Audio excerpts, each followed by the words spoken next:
Hey everybody, welcome to Best Jokes. Did you hear the one about the robot lie detector?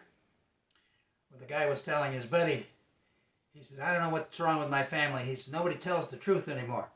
You ask him a question and all they do is lie. I don't know what to do about it. His buddy says, well, hey, why don't you go down to the hardware store? He says, they got a special this weekend on robot lie detectors. He says, robot lie detectors? Yeah, he says, if the robot hears a lie, it slaps the person telling the lie. Man, he says, that's a good idea. So he finds the robot lie detector and he brings it home and he sets it on the table and they're having dinner and he asks his oldest son, he says, you and your friend were in your room today and you were giggling and laughing and carrying on. What were you doing anyway? And the kid kind of sits up straight and he says, well, Dad, he says, we were studying for our math test. The robot lights up and goes over and slaps the kid. And the father says, you just told a lie. What were you really doing?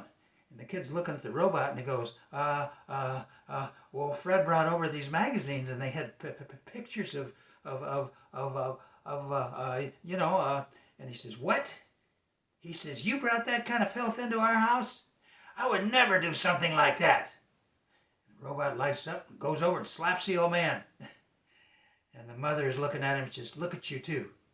You're just a couple of liars. Boy, you can sure tell he's your son. The robot lights up and goes over and slaps the old lady.